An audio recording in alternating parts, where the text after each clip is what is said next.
Hello अस्सलाम वालेकुम दोस्तों, एक बार फिर डॉक्टर खान आपकी खिदमत में अपने नए व्लॉग के साथ हाजिर है। जैसा कि आप जानते हैं कि ईद की खुशियां जो हैं वो लोग मना रहे हैं। बहुत सारे कंट्रीज़ में ऑलरेडी ईद अनाउंस हो चुकी है और बहुत सारे कंट्रीज जो है वेट कर रहे हैं कि जहाँ पे ईद की सेलिब्रेशन या खुशियाँ मनाई जाएं। तो सबको मैं अपनी तरफ से ईद मुबारक कहना चाहता हूँ। लेकिन ठहरिए, आपको मैं एक और दरख्वास्त करना चाहता हूँ कि ईद की खुशियों में जो है वो उन लोगों को मत भूलिए जो आपकी तरह ईद नहीं मना सकते, या उन लोगों को मत भूलिए जिन्होंने अपने प्यारे जो है कोविड की वजह से खो दिए हैं। लिहाजा आप ख्याल रखिए अपना, अपने दोस्तों का, अपनी फैमिली मेम्बर्स का। SOPs पे अमल कीजिए, मास्क पहनिए, वैक्सीन लगवाइए। जैसा कि आप जानते हैं कि आजकल जो है वो कई ममालिक में दोबारा से कोविड की एक नई लहर आ चुकी है और उस लहर की वजह से बहुत ज़्यादा अमवात हो रही हैं, बहुत ज़्यादा लोग जो है वो अफेक्ट हो रहे हैं। तो प्लीज़ अपना ख्याल रखिए और SOPs का ख्याल रखिए।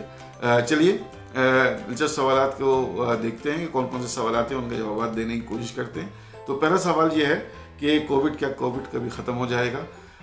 मैं अपने एक पुराने व्लॉग में, अगर आप देखें मेरे चैनल पे अवेलेबल है, उसमें मैं ऑलरेडी ये वजाहत कर चुका हूँ कि पेंडेमिक जो है ये ख़त्म हो जाएगा डेफिनेटली, और ये कन्वर्ट हो जाएगा एंडेमिक में, यानी कि पूरी दुनिया में जो वायरस फैला हुआ है वो कहीं कहीं फिर आपको नज़र आएगा। लेकिन अगर लोगों ने वैक्सीन लगवा ली, हिफाजती टीके नहीं लगवाए, तो फिर शायद ये ख़त्म ना हो सके और ना ही ये कन्वर्ट हो सके एंडेमिक में। दूसरा सवाल ये है कि रोज़ा रखने की वजह से नींद मुतासिर होती है कि आप इस पर तबसरा कर सकते हैं। बिल्कुल ये बात सही है कि रोज़ा रखने से नींद मुतासिर होती है। और मैं आपसे दो सिस्टमेटिक रिव्यूज़ के रिजल्ट शेयर करता हूँ। एक सिस्टमेटिक रिव्यू जिसमें 24 छोटी छोटी स्टडीज़ जो शामिल की गई थी, उन्होंने बताया कि टोटल जो स्लीप टाइम है आपका वो 1 घंटा डिक्रीज हो जाता है।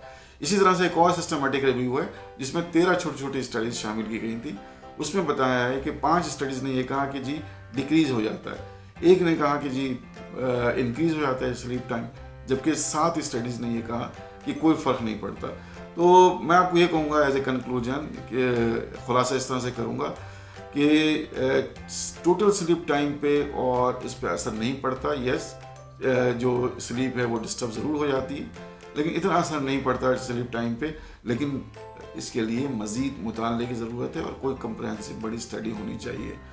तीसरा सवाल की तरफ चलते हैं। तीसरा सवाल जो है वो ये है कि क्या रोज़ा रखने से दिल के मरीजों में दिल के दौरे बढ़ जाते हैं?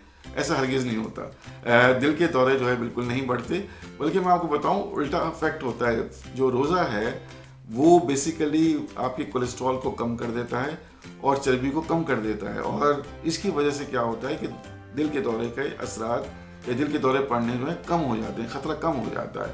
एक और बात बताता हूँ मैं आपको कि जो रोज़ा है वो बेसिकली डिटॉक्सिफाइंग के तौर पे, एजेंट के तौर पे काम करता है, और जितने भी उल्टे सीधे जो समझ लीजिए कि आपके जिस्म में हार्मोन्स या इस तरह की चीज़ें हो रही होती हैं या केमिकल्स हो रहे होते हैं, उनकी सफाई करता है। तीसरी बात जो बड़ी अहम है वो मैं आपसे बताना चाहता हूँ कि फास्टिंग में, रोज़े में जो है वो ग्रोथ हार्मोन जो है वो बढ़ना शुरू हो जाता है, और उसके बढ़ने की वजह से ग्रोथ हार्मोन की चर्बी आपकी जो है जिस्म की वो जलनी शुरू हो जाती है, बर्न हो जाती है।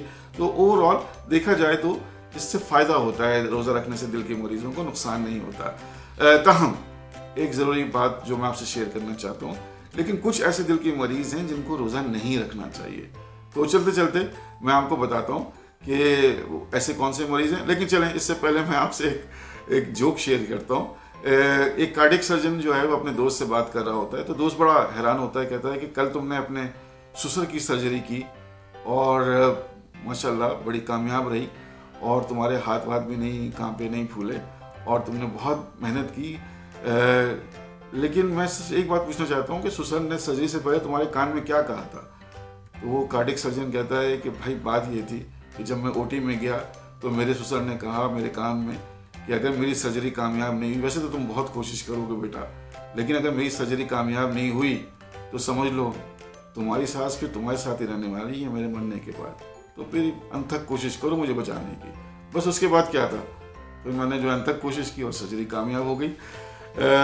चलें देखते हैं कि कौन से ऐसे मरीज़ हैं जिनको रोज़ा नहीं रखना चाहिए या उनको परहेज़ करना चाहिए। तो सबसे पहले वो मरीज़ जिनकी दिल की धड़कनें जो है बहुत तेज़ रहती हैं और काबू में नहीं रहती, और बार बार जो है वो उनको जो है इस तरह के दौरे पड़ते हैं कि दिल की धड़कन तेज़ हो जाती है। ऐसे मरीज़ जिनके पट्टे जो हैं दिल के, डॉक्टर ने बताया है कि कमज़ोर हो चुके हैं।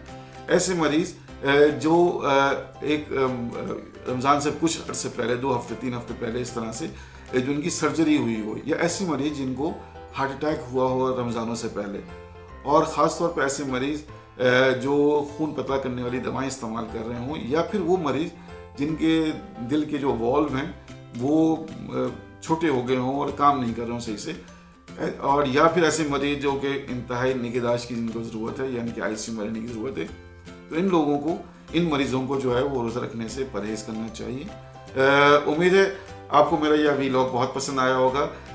इसको शेयर कीजिए मैक्सिमम अवेयरनेस के लिए अपने दोस्तों से, फैमिली मेम्बर से, हर जगह। और मेरे चैनल अल्लाह निगहबान, टेक केयर।